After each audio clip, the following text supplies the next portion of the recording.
बूढ़े बैल का नसीब। आज तो मैं मालिक से बात करके ही रहूंगा। उन्हें एक दूसरा बैल लाना ही पड़ेगा। मालिक के पास इतने सारे खेत हैं, वो भला मैं अकेला कैसे जोत सकता हूँ। बहुत समय से हरिराम के पास एक बैल था जिसका नाम चेतन है। चेतन बड़ा ही भला, शरीफ और सियाणा किस्म का बैल था। जब वो जवान था तो सारी दुनिया के काम किया करता था।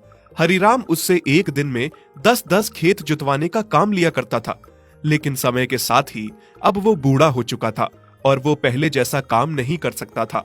हरिराम को तो बस उससे पहले जैसा ही काम चाहिए था, क्योंकि हरिराम एक बहुत ही लालची किस्म का आदमी था। उसे किसी की जान की परवाह नहीं थी। उसे तो बस अपना मतलब निकालना था, अपने खेतों का काम कराना था, अपनी फसल से मतलब था। उसे इस बात की चिंता बिल्कुल नहीं थी कि चेतन बेचारा बूढ़ा हो चुका है, वो अब पहले जैसा काम नहीं कर सकता। चल चल चेतन, तैयार हो जा, आज तुझे 10 खेत और जोतने हैं। नहीं मालिक, रहम करो मुझ पर। थोड़ा तो तरस खाओ। अब मैं पहले जैसा जवान नहीं हूँ। मुझसे 10-10 खेत नहीं जोते जा सकते। पहले जब मैं जवान था मैंने कभी आपसे किसी बात की शिकायत नहीं की, और लोग तो 2 बैलों को हल लगा के खेत जोतने का काम करते हैं, लेकिन मैंने एक ने ही आपका इतने खेत जोतने का काम किया है। अकेला हल खींच के पूरा पूरा दिन काम किया है, पर अब आपको दूसरा बैल मेरे साथ हल जोतने के लिए लगाना ही पड़ेगा। अच्छा, तेरी इतनी हिम्मत, तू मेरे साथ जुबान लड़ाए।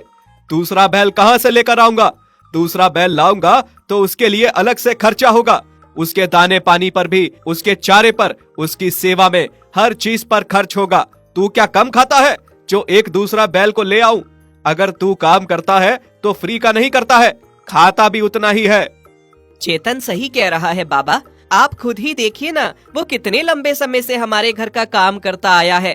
कभी उसने किसी बात की शिकायत नहीं की, लेकिन अब वो बूढ़ा हो चुका है, वो इतना काम नहीं कर सकता। आप पहले जैसा काम मत लीजिए बाबा, उसे भी तकलीफ होती है। अब हम ऐसा करते हैं बाबा, एक और बैल लेकर आते हैं, फिर वो बैल चेतन के साथ थोड़ी मदद कर लेगा। तू कुछ ज्यादा ही तरफदारी नहीं कर रहा है इस चेतन की? तुझे बोलने का हक नहीं है। जा जा, जो काम करने को कहा है पहले वो कर। चुपचाप जाकर खेतों में पानी लगा। मैं चेतन को लेकर आता हूँ, खेत जोतना है, बहुत काम पड़ा है बाकी। हरिराम के बेटे नीरज को चेतन पर बहुत तरस आता है, क्योंकि उसे सब पता था। वो सब जानता था कि उसके पिता बहुत गलत कर रहे हैं, लेकिन उसकी अपने पिता के आगे एक नहीं चलती थी। नीरज चेतन की मदद करना चाहता था दूसरा बैल लाकर, लेकिन उसका पिता नीरज को चेतन की मदद नहीं करने देता था। फिर खेत में हरिराम चेतन को एक हल लगाकर खेत जोतने लगा। जैसे तैसे चेतन ने एक खेत तो निकाला, लेकिन जैसे ही दूसरा खेत जोतने लगा उसकी टांगे कमजोरी से थर थर कांपने लगी। अरे मालिक, क्या कर रहे हो आप? आपको क्यों नहीं समझ आ रहा कि अब मैं इतना काम नहीं कर सकता हूँ? मैं बहुत कमजोर और बूढ़ा हूँ। देख चेतन, नौटंकी ना कर। अभी तक तो अच्छा भला चल रहा था, अभी रुक रुक के चल रहा है। चल, नहीं तो देख मेरे से मार खाएगा। अगर तूने ऐसा नाटक किया तो मैं कल ही तुझे कसाई को बेच दूंगा और अपने लिए एक नया बैल लेकर आऊंगा। जैसे ही हरिराम ने चेतन को कसाई को बेचने की बात कही, चेतन बहुत घबरा उठा। नहीं नहीं मालिक, मुझे कसाई को मत बेचिए। तो चल फिर, जल्दी चल, काम कर, अभी बहुत काम बाकी है खेतों में। खेतों में पानी लगा रहे नीरज को चेतन पर बहुत तरस आ रहा था कि उसके पिता चेतन के साथ कितना गलत कर रहे हैं। वो मन ही मन दुखी हो रहा था। कुछ समय खेतों में काम करने के बाद देखते ही देखते चेतन धड़ाम से खेतों में गिर जाता है और कमजोरी के कारण गिर के बेहोश हो जाता है। अरे, इसको क्या बीमारी पड़ गई? नीरज सुन, ये तो गिर गया है। जैसे ही होश आए आते ही इसे घर ले आना। नीरज चेतन को उठाने की कोशिश करता है। चेतन, उठो उठो, क्या तुम पानी पियोगे? ये लो, थोड़ा सा पानी पी लो, जिससे तुम्हें होश आ जाएगा। नीरज चेतन को पानी पिलाकर होश मिलाकर घर आ जाता है। हाँ तो चेतन, इतने सालों में मुझे नहीं लगा था कि तुम बूढ़े हो गए हो, लेकिन आज सच में मुझे लग रहा है कि तुम बूढ़े हो गए हो। अब तुम कोई काम नहीं कर सकते, तुम किसी काम के नहीं रह गए हो। मुझे अब दूसरा बैल काम के लिए लाना ही पड़ेगा, और मैं तुम्हें मुफ्त का फ्री में यहाँ पर नहीं पाल सकता। मैंने तुम्हें बेचने की बात कर ली है। थोड़े दिनों में ग्राहक आता ही होगा और वो तुम्हें आकर ले जाएगा। नहीं मालिक, नहीं, रहम कीजिए मुझ पर, मुझे ना बेचिए। बस मेरे उन दिनों को याद करके मुझे रख लीजिए। मैंने आपके खेतों में शिद्दत से दिन रात काम किया है। एहसान फरामोश, मैंने क्या तुम्हारे लिए कम किया है? जितना मैंने तुम्हें खिलाया पिलाया है, किसी दूसरे घर में होते तो आज तक तुम मर चुके होते। हरिराम अपने लिए एक जवान और नया बैल लेकर आता है। वही चेतन की जगह पे उसे रखता है, खूब खिलाता पिलाता है और चेतन को बाहर ठंड में बांध देता है और ना उसे चारा देता है ना पानी। चेतन अपने मालिक से बहुत दुखी था कि उसने अपने मालिक के लिए इतना कुछ किया और वो सब भूलकर अंत में जाकर उसके साथ ये सब कर रहा है। मालिक, आप इतने खुदगर्ज हैं, मुझे नहीं पता था। आज आपने एक नया और जवान बैल लाया, उसे अंदर बांध दिया और मुझ पर इतना भी तरस नहीं है, मुझे ठंड में बाहर बांध दिया और फिर ना पानी दिया ना चारा। क्या हम जानवरों की बस यही औकात है? बाबा, आप ये क्या कर रहे हो? नया बैल आने से आपने चेतन को बाहर बांध दिया, हालांकि अंदर जगह भी थी उसको भी अंदर बांधने के लिए, पर आपने उसे बाहर बांध दिया। इतनी ठंड में ना उसे खाना दिया ना पानी दिया। उस बेजुबान पर थोड़ा तो तरस खाओ। अरे बेटा, तुम इतनी चिंता क्यों कर लेते हो इन जानवरों की? ये जानवर होते ही ऐसे हैं, किसी काम के नहीं होते।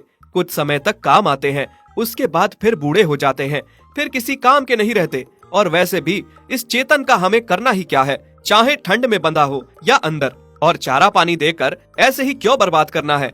कल ग्राहक आता ही होगा, मैंने बात कर ली है, वो इसे ले जाएगा। अब तुम चलो, सो जाओ। इन जानवरों की इतनी चिंता मत किया करो, नए बैल को भी कल खेत में ले जाना है। नीरज अपने पिता की बातें सुनकर बहुत हैरान रह गया था कि कोई इंसान इतना खुदगर्ज कैसे हो सकता है। जिस बैल ने सारी उम्र उस घर के लिए इतना किया, अब वो उसके सारे एहसान भूलकर उसको मरने के लिए ठंड में छोड़ गया है। बाबा, अब मुझे ही कुछ करना होगा, आपको अपनी गलती का एहसास दिलाना ही होगा। नीरज ने अब सोच लिया था कि अपने पिता को उसकी गलतियों का एहसास दिला कर ही रहेगा। भाई, तुम बाहर क्यों बंधे हो इतनी ठंड में, और कुछ खा क्यों नहीं रहे हो? क्या तुम्हें खाना नहीं दिया है? मैं अपनी मर्जी से बाहर नहीं बंधा हूँ, मुझे मालिक ने बाहर बांधा है, क्योंकि अब मैं उनके किसी काम का नहीं रहा हूँ। क्या मतलब? पहले मैं भी तुम्हारी तरह जवान और हट्टा कट्टा था। जब मुझे मालिक लेकर आए थे और मैं उनकी एक ही दिन में 10-10 खेत जोत दिया करता था, अकेला ही। पर अब मैं बूढ़ा हो चुका हूँ, मालिक के किसी काम का नहीं रहा हूँ, तो अब उन्होंने मुझे बेचने के लिए ग्राहक को बुलाया है और इसी कारण मुझे बाहर ठंड में बांध दिया गया है। चारा दाना पानी कुछ भी नहीं दिया है। उन्हें लगता है कि मुझे कुछ खिलाएंगे पिलाएंगे तो उन्हें इसका कुछ फायदा नहीं होगा। और अब तुम जवान हो, हट्टे कट्टे हो, तुम्हें लाया गया है, तुम्हें अंदर मेरी जगह पर ही बांध दिया गया है, इसीलिए तुम्हारी इतनी कदर हो रही है, क्योंकि तुम जवान हो, मालिक के खेत जोतोगे। क्या तुम सही कह रहे हो? इसका मतलब जैसे आज तुम्हारे साथ हो रहा है, कल जब मैं बूढ़ा हो जाऊंगा तो मालिक मेरे साथ भी ऐसा ही करेंगे। हाँ भाई, क्या पता, हो सकता है, क्योंकि इन इंसानों का कोई भरोसा नहीं है। मैंने मालिक के लिए इतने साल अपनी जिंदगी के लगा दिए, उन्होंने मेरे साथ ये सब किया, तो तुम्हारे साथ करने में कौन सी बड़ी बात होगी। हरिराम का नया बैल चिंता में आ गया था कि जैसे हरिराम ने अपने पुराने बैल चेतन के साथ किया, कल को जब वो बूढ़ा हो जाएगा तो वो उसके साथ भी ऐसा ही व्यवहार करेगा। फिर अगले दिन सुबह जैसे ही ग्राहक चेतन को लेने आता है, चेतन चुपचाप ग्राहक के साथ अपनी किस्मत समझकर उदास होकर वहां से जाने लगता है। तभी पीछे से नीरज बोलता है, रुको, तुम मेरे बैल चेतन को ऐसे लेकर नहीं जा सकते। क्या मतलब? ये बैल तुम्हारे पिता ने मुझे बेचा है? बेटा नीरज, तुम्हें क्या हो गया है? इस बूढ़े बैल के लिए क्यों इतना चिंतित होते हो? मैं इसे बेच चुका हूँ, जाने दो इसे। ठीक है पिताजी, मैं इसे जाने दूंगा, लेकिन आप मेरी भी एक बात सुन लीजिए। मैंने भी कुछ सोचा है। पिताजी, अभी तो आप काम कर सकते हैं, सब कुछ संभाल सकते हैं, घर बार खेत, लेकिन कल जब आप बूढ़े हो जाओगे, बेकार हो जाओगे, तो आप किसी काम के नहीं रहोगे, एकदम बेकार हो जाओगे। तब मैं आपको अनाथ आश्रम में जाकर छोड़ाऊंगा। ये तुम क्या कह रहे हो बेटा? सही तो कह रहा हूँ पिताजी, आप ही ने तो सिखाया है कि बूढ़े किसी काम के नहीं होते। जैसे चेतन के बूढ़े होने पर वो आपको बेकार लग रहा है और आप उसे बेच रहे हो, फिर चाहे वो इंसान हो या जानवर हो, बूढ़ा तो बूढ़ा ही होता है, वो किसी काम का नहीं होता। ये सब सुनकर हरिराम बहुत शर्मिंदा हो जाता है और सोचता है कि इतनी छोटी सी उम्र में उसके बेटे ने उसकी आंखें खोल दी और उसे गलत करने से रोक दिया। बेटा, आज तुमने मेरी आंखें खोल दी। मैं बहुत गलत करने जा रहा था। सही मायने में मैं अकल में तुमसे बहुत छोटा हूँ। इतनी छोटी सी उम्र में तुमने मेरी आंखें खोल दी। और चेतन, मुझे माफ कर दो, मुझे क्षमा कर दो।